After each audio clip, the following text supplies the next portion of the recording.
So this is the Creality cr-10s 3D printer. Maybe you already have one of these, or maybe you've got one for Christmas and you just want to know more about it. And we're going to show you how to assemble it and give a few tips along the way, and then show you how to begin using it.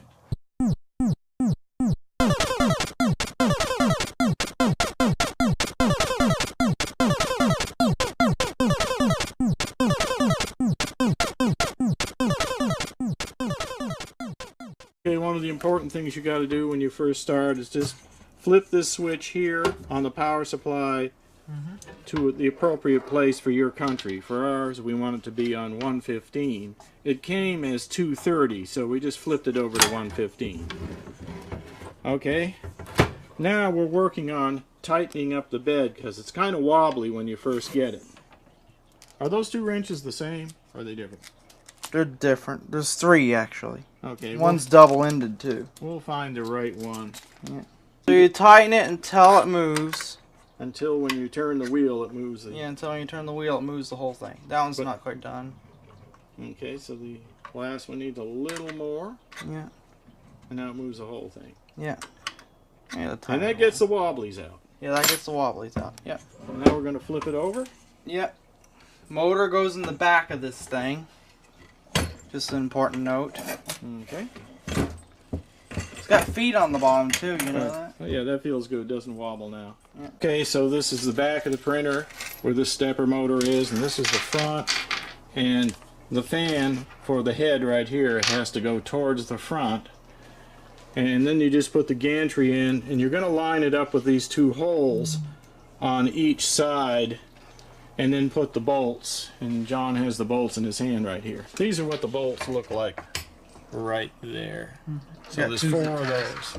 Two zip ties to get out of the way here. There's also four lock washers. Have to look at the directions. So John went ahead and put the four lock washers. He's using the four lock washers with the four bolts. I couldn't find anything in the manual about the lock washers, but I assume the lock washers are necessary, so we're putting them on.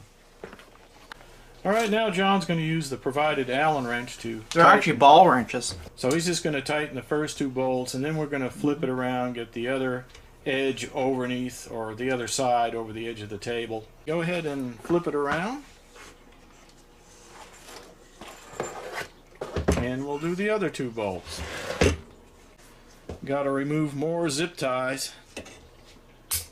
There we go. You're just holding this from moving during shipping. Yeah. Okay, last two bolts are going in. Well, we got some brackets we can put on this, though, too, you know. Yeah. Tighten with the Allen wrench. Later on, we can put in the plastic strips. You can go on later. You get a big bunch of it, and you cut it to fit into these channels down here. And we'll do that later. Okay, John's putting on the first of two of these plates. The one he's putting on doesn't actually have the micro switch on it like this one. This goes over on the side where the stepper motor is for it to hit against that micro switch. But he's going ahead and doing it. You just take these screws and turn them sort of like that, so they're aimed upward. And then you can just put it into the slot and tighten them down. That's what he's doing with the provided Allen wrench. Sounds good. Okay, so next we're going to flip it around and put this other one on the other side. Yep. Now this is the one with a micro switch that goes on this side near the stepper motor. Now these don't go vertically, these go horizontally. These two down here do. Okay. Two bottom ones are horizontal and the other ones are vertical. Yeah. Alright. See how it fits? Just pops right in there. Yeah. Pops it in, screw it down.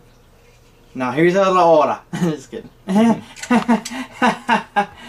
So you can take your wrench and make sure these nuts are just tight enough so that the head doesn't feel loose on the rail. Ours seemed to feel pretty tight as it was. Yeah, and this one here's got a nut underneath like that. Okay, one underneath. So just keep that in mind. You want that to be fairly tight, but not too tight. Ours was okay right from the factory. Yeah. Okay, so this belt can be tightened the same way here if you want to loosen the screws and push down and tighten it. Okay, so there's 3 cables marked Z, but they are different sizes, different shapes. So we're going to start with the first one. First 2, yeah. Alright, go ahead. Yep. And this one is, this big one is all, the big ones are always the stepper motor, and the little ones are these switches. Okay. This one's gonna go under though. It's gonna be hard to get to on this one. There we go. Alright, there's the third one marked Z, and it's on a cable by itself. Yeah, and it goes all the way over to this Z motor over here. There's 2 Z motors. Yeah, and this one goes right here. Can't really see. Okay. Right there. Alright, so that went right there. Okay, so we're going to put the 2 X's on, and they go right down here. Go ahead. I can't even hardly There see you it. go. Got it? And this is the X for the switch. The X for the switch goes inside this little box here. Yep. And that's the X for the switch. Alright, now we're going to do the 2 Y's. Each are marked Y. Are they the same size? I think No, they're not. One's a little smaller than the other. Okay, so it's easy to see where that one goes. And there's the other. Alright. Yep. So the Y's are on. Now we're going to put these 8-prong and 4-prong plugs onto the back. Alright. And they're keyed, so they can only go in one way. Okay, John is just tightening the rings now. They're keyed, so you can only put them in one way. Not the rings, but the plugs. Right. Yeah.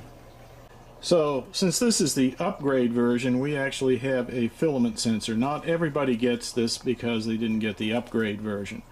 But with this cr-10s, we did get the upgrade. So one is a filament sensor. We'll get that filament sensor on here in a little bit. Yeah, but one thing we need to explain first.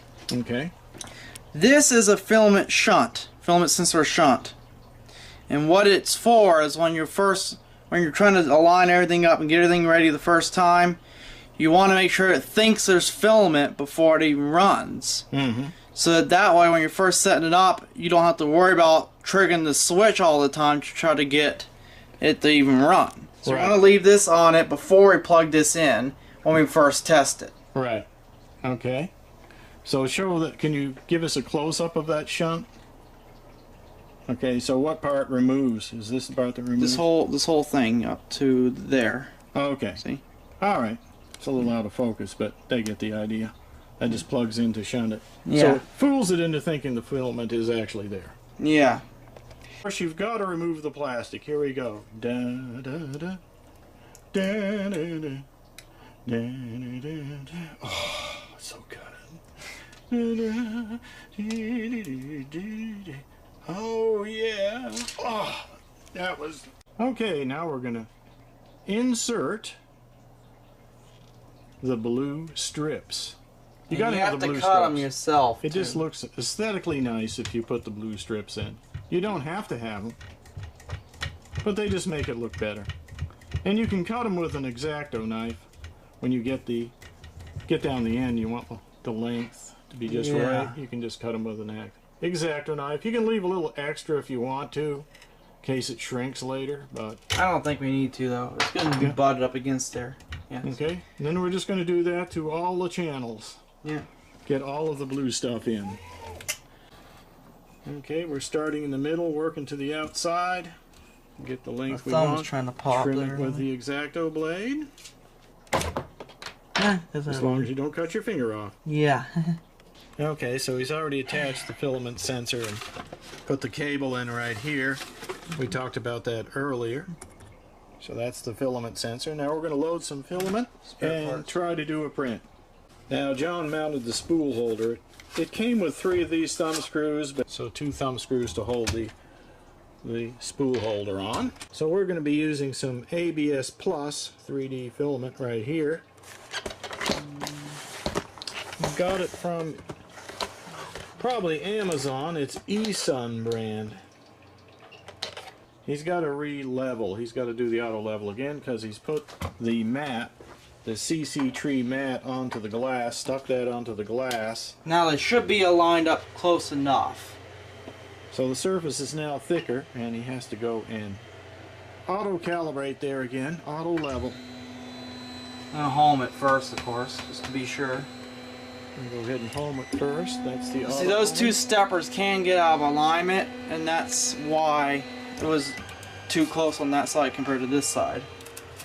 That's what I think, anyway.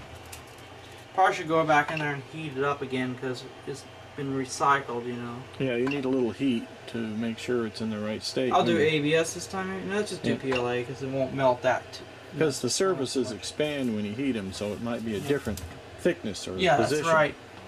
Yep. And you want it to be right when you auto level. That's right. Okay, so we fed it through the switch. I'm gonna feed it through the hole here. Right there it is. The nozzles. And then what you do is you press this and you put it through that bearing. Yeah. You can see the bearing turning there. Yeah. Push it through. Push it through. All the way through the tube. Yeah. Then we gotta heat it up too and push it in, right? Yep. Alright, now we've got to heat up the nozzle down here. Heat up the nozzle. And then push it through the rest of the way. Okay, so I use CAD programs to make STL files such as Inventor, OpenSCAD is a free one, and there's also Fusion. And then I export the STL and then I bring it in. I got a test cube into Cura right now. And that's the slicer, right? That's the slicer, and I slice it in that. And the way I've been doing it, I've been putting it on an SD card and plugging it in, and it comes up with say the removable disk after I prepare it. So for the settings, I mostly changed the speed to 150 maximum, and also I changed the skirt line distance. Well, not this. Well, you know, whatever. But anyway, it's 2 millimeters from the part now, instead of whatever it was, which was too large, and I wanted to make use of a larger print volume. So yeah, I changed that. And that's basically all the changes I did in the slicer. So now let's slice it, and you can also do the fuzzy skin as an option, but you don't have to. Let's just slice it, and so you can get a look at it here. So there's that cube, and if I go down, I got the infill on 20%, so you see I got a lot of parameters there because I want a strong part. This is just the a test to show you what we got. And here's some of the test cubes that we printed earlier. So we got 5 parameters and 20% infill triangular, and then a bunch of skirt there to prime the extruder. That's the other thing I changed. I changed the temperature to 240 because this filament, I was usually doing 230 and getting good results on another printer. But something with this printer, it likes 240 better for it. So I did have to increase by 10 degrees on the temperature. Okay, so let's get into the settings for the firmware. We click here, and we want to go to Control. This is where most of the settings are. I went under Motion, and under here, I bumped the acceleration to 2000, and I bumped the acceleration to 1000 on the X and Y, and the Z I left at 100. That doesn't really matter too much because it's real slow. And I left the E at 5000 stock. So as for the extruder was under extruding, so I bumped it up to 100.0 steps per millimeter. And that's basically all I did right there. And yeah, that's all I did there.